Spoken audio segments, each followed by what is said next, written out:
மறுமுனை திரைப்படத்தோட audio launch இன்னைக்கு. இந்த திரைப்படத்தின் தயாரிப்பாளர் MPL films PL Subbu sir, Babu sir மற்றும் இந்த படத்தோட இயக்குனர் மாரிஸ்குமார் சார், பின்னணி இசையமைப்பாளர் தாஜ்னூர் சார் மற்றும் பாடலுக்கு இசையமைத்த சத்யதேவ், கேமராமேன் புன்னகை வெங்கடேசன்.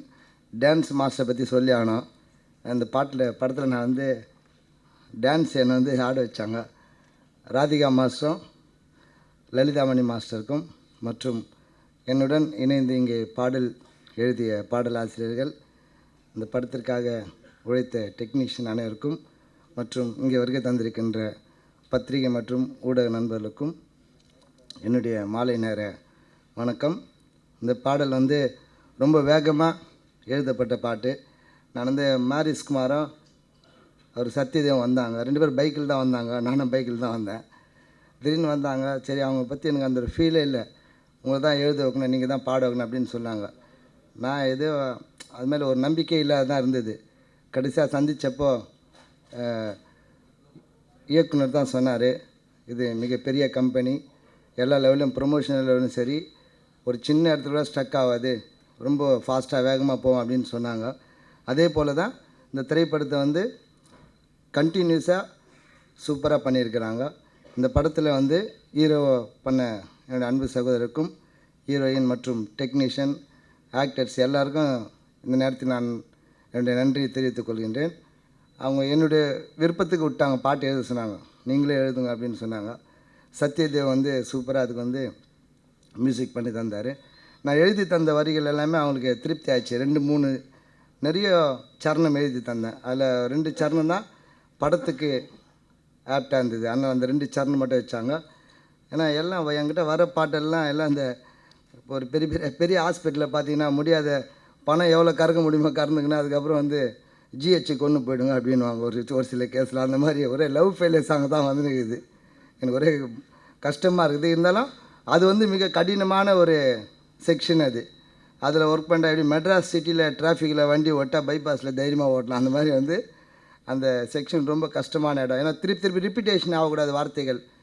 லவ் ஃபெயிலியர்ன்றப்போ திருப்பி காதல் தோல்வி, நான் தேவதாஸ் ஆகிட்டேன், தாடி விட்டுக்கினேன், லைலா மஜ்னு இதே வச்சு எழுதியிருந்தால் எல்லாருக்கும், ரசிகருக்கும் சரி, தயாரிப்பாளருக்கும் சரி, அதுனா திருப்பி ரிப்பீட்டேஷன் அது வார்த்தை. அப்புறம் எழுதக்கூடிய இடம் கஷ்டமான இடம். நல்லா தாடி நான் விட மாட்டேன் சார். நான் முறையாக அலைன்ஸ் பார்த்தேன் சார் கல்யாணம் பண்ணேன். எல்லாம் அதான் நினச்சிக்கிறாங்க, லவ் ஃபெயிலியர் ஆகிட்டார் பாலான்ட்டு. நான் கிடையாது, நான் எது லவ் ஃபெயிலியர் ஆகுது. லவ்வில் எனக்கு ஒரு பெரிய சப்ஜெக்டே இல்லை. ஐயா, நான் நிறைய சரணங்கள் எழுதி தந்தேன்.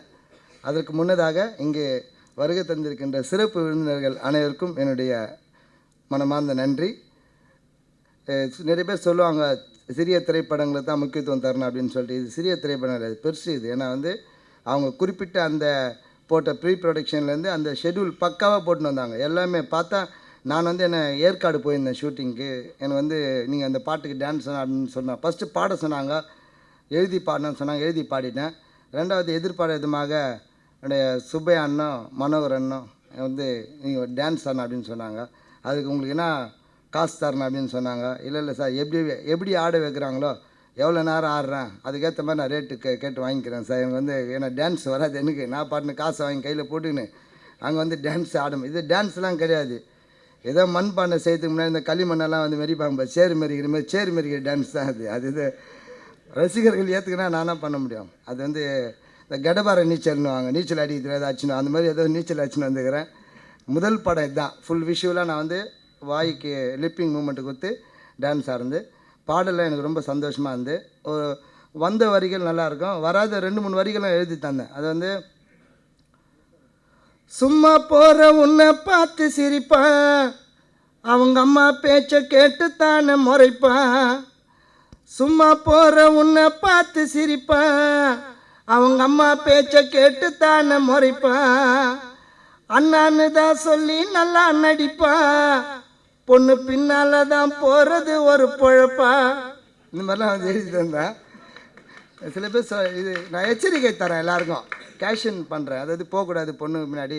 தாய் தந்தை பேச்சை கேட்டு அவங்க மூலயமா வரக்கூடிய அலைன்ஸ் தான் என்றைக்கு நிலைக்கும் அப்படின்ற என்னுடைய கருத்து. சில பேர் காதல் தான் பெரிதுனுவாங்க, நான் வந்து குடும்பம் தான் பெருசு அப்படின்ற மாதிரி வரிகள் எல்லாம் வந்து திட்டிலாம் எழுதலை, அட்வைஸ் தான் கொடுத்துருக்குறேன். எனக்கு எல்லா வரிகளும் நான் பிடிச்ச வரிகள். என்னை ரொம்ப கஷ்டப்பட்டு நடனம் ஆட வைத்த ராதிகா மாஸ்டருக்கு ஒரு சிறப்பு நன்றி இந்த நேரத்தில் நான் வந்து என்னுடைய சார்பாக தெரிவித்துக் கொள்கின்றேன். இந்த பாடல் வந்து நிச்சயமாக ஹிட் ஆகும், அதில் எந்த வித மாற்றமும் கிடையாது. நீங்கள் பத்திரிகை நண்பர்களும் ஊடக நண்பர்களும் இந்த சின்ன படம் அப்படின்லாம் நினைக்க வேணாம், இது மிகப்பெரிய படம், குறிப்பிட்ட லெவலில் முடித்த படம் இது. ஆகையால் நீங்களும் இதற்கு ஆதரவு தர வேண்டும். இந்த அரிய வாய்ப்பினை எனக்கு அளித்த தயாரிப்பாளர் PL Babu sir, PL Subbu sir மற்றும் இந்த படத்தின் இயக்குனர் மாரிஸ் சார் மற்றும் இசையமைப்பாளர்கள் அண்ணன் தாஜ்னூர் அண்ணன், சத்யதேவ் மற்றும் கேமராமேன் புன்னகை வெங்கடேசன் சார், இந்த படத்திற்காக இரவு பகல் பாராது உழைத்த அனைத்து டெக்னீஷியன்ஸ்களும் இந்த நேரத்தில் என் சார்பாகவும் என்னுடைய குடும்பத்தின் சார்பாகவும் நன்றியினை தெரிவித்துக் கொள்கின்றேன். நிச்சயமாக அந்த படம் எனக்கு ஒரு மிகப்பெரிய மாற்றத்தை தரும். நிச்சயமாக இதுக்கப்புறம் பாடல் எழுதி பாடுவார் கானா பாலா என்ற நிலைமை மாறி பாடல் எழுதி பாடி அந்த பாட்டுக்கு நடனமாக ஆடுவார் என்ற நிலைமை இந்த படத்தில் எனக்கு வந்து வரும் என்று நம்பிக்கிறேன். நிறைய பாடல் வந்து எழுதுகிறேன், இது எனக்கு நிறைய வரி பிடிச்சிச்சு. அதாவது பார்த்தீங்கன்னா,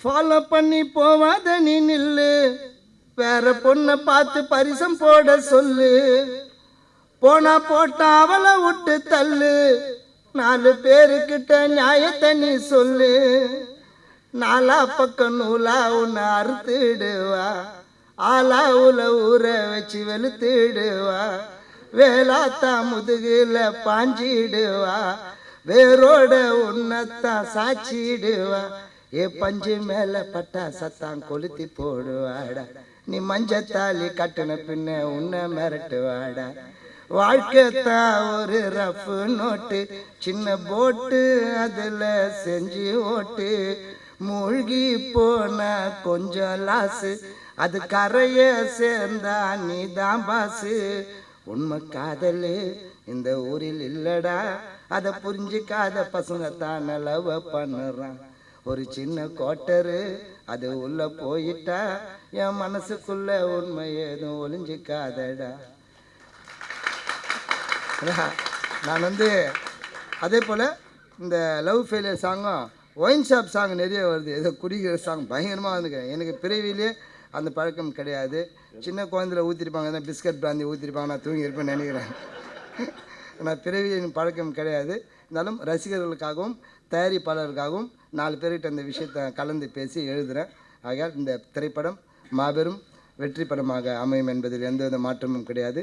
இங்கே வருகை தந்து சிறப்பித்த பத்திரிகை ஊடக நண்பர்களுக்கும் மற்றும் ரசிகர்கள் அனைவருக்கும், தயாரிப்பாளர்கள் மற்றும் எங்கள் அழைப்பு ஏற்று வந்த சிறப்பு விருந்தினர்கள் அனைவருக்கும் என் சார்பாகவும் இந்த மறுமுனை திரைப்படத்தின் சார்பாகவும் நன்றியினை தெரிவித்துக் கொள்கிறேன். நன்றி.